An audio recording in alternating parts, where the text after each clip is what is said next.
What is up guys, Tava here, and today I'm going to be showing you how to create a super cinematic 3-point lighting setup that costs almost nothing, and by nothing I mean like $30 max. So compared to other lighting setups, this is a complete deal and something that you really need to know because lighting is much more important in videos and films than it is often made out to be. So this video is just some quick easy tips you can use to up the game of your lighting setups to make your films and videos look more cinematic very cheaply. So first up, by looking around the room, you can see the lighting setup that I have right now. This is the finished product. This is the 3-point setup. So with a 3-point lighting setup, you're going to expect to have 3 different lights, and that's exactly what I have here. So over here is my brightest light, which is known as the key light, and that's going to light the majority of myself or the subject in your scene.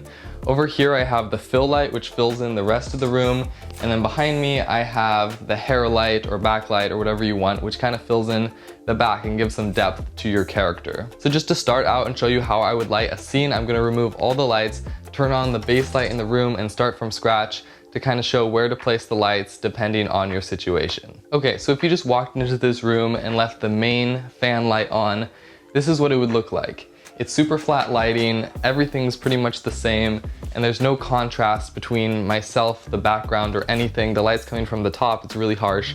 Does not look great. So the first thing I would do is scope out the room that I'm shooting in to kind of see where I want to place the lights, the camera, and my subject. So for instance, if I do want my subject on the bed like where I am, I need to figure out where to place my camera.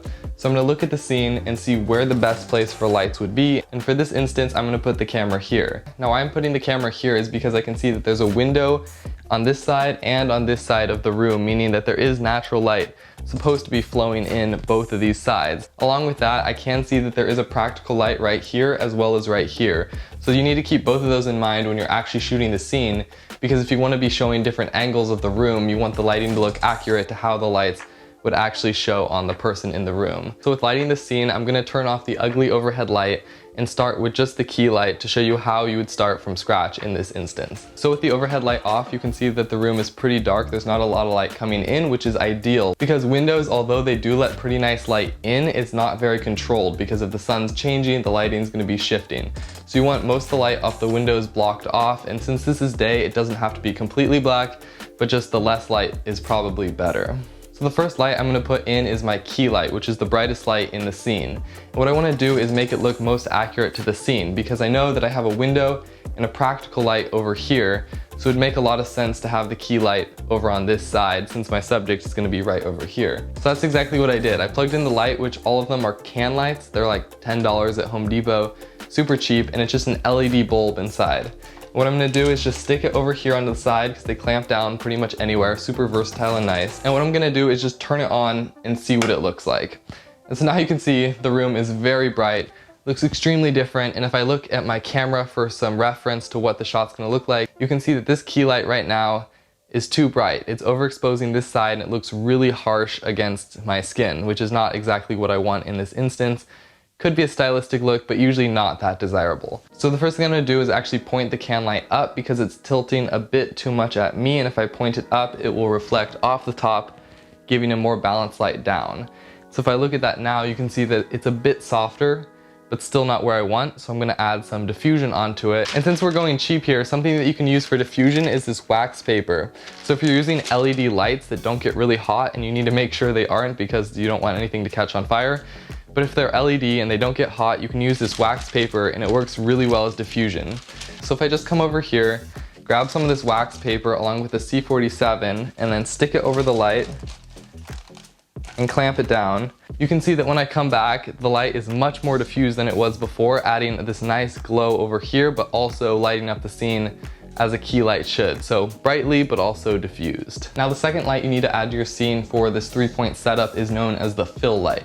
So this kind of fills in the other side of the scene and gives it a natural balanced look, so it's not too hard between the bright light and the dark other side. So for the fill light, you kind of want to go equally on either side of the camera, so you can see that the key light is over on this side, so the fill light should be over on this side. So that's exactly what I'm going to do. I'm going to grab another can light over here, turn it on, and stick it right over on this side, pointing towards your subject, but also up in the sky. And looking at the camera, if the key light was already too bright without diffusion, then the fill light is definitely too bright. So this time I need to add more diffusion than just the wax paper. So I'm actually going to be using a white t-shirt, which if you're using LED light bulbs, this works very well. So what I'm going to do is come over to this light, and you can just stick the shirt right around it, and you can see that it acts as a pretty good diffuser for this light. So if you come back to your reference shot, you can see that there is a bit more light filled in on this side, but it's still darker over here than it is over here, which is the ideal look for this 3-point lighting setup. Another thing to keep in mind is that it's important to look where your lights are casting shadows. So you don't want big shadows behind you if you move your hands on the walls, because that will just distract the audience and doesn't look great or realistic to the scene. Now finally, the third light to the 3-point lighting setup is going to be the backlight or hair light, and this is going to go kind of behind you to light up the hair and shoulder and just give depth to your character. So for this light, what I'm going to be using is this little portable battery light, but you don't have to be using this one. A can light would work just as well for this one, but this light was like $20. So we're not talking expensive here. And if you're wondering where in the room to put it, you can kind of put it on either side behind you. You just want it out of the shot. So I could put it on this side, but I do realize that there is a practical light right here.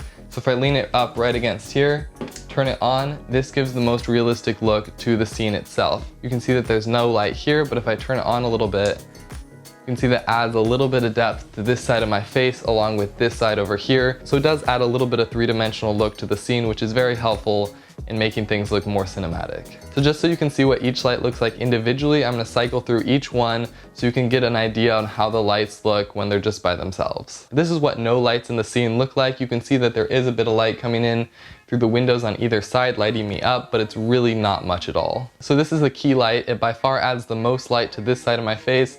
And the scene, and by itself, if you place it right, it can actually look pretty good, but you do want to add other lights. This is what the fill light is doing. It's not adding a ton of light to the scene, but it is giving a balanced look over to this side as well as lighting up the wall behind me, making the scene look more balanced. And finally, this is the hair light. It's not really that much of a hair light on this side, but it is lighting up this side of my shoulder and a bit of the back of my head, so it does get a bit more depth to the scene. But if you do want to say move it to the other side, you can see how it lights up the shoulder as well as a bit of the back and the side of my head, giving more depth and separation between me and the background. So anyway, those are the 3 lights you need to create a basic 3-point lighting setup.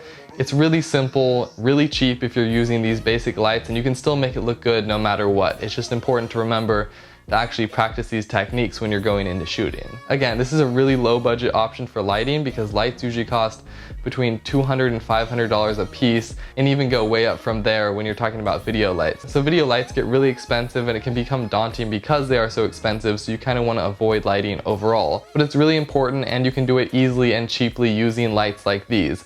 So again, these are just can lights with cheap LED bulbs in them, as well as a little video light that was like $20. So we're talking like $40 total for this pretty nice lighting setup that only takes like 10 minutes. Anyway, that's it for today. If you like this video, be sure to like, share, and subscribe, and I'll see you all next time.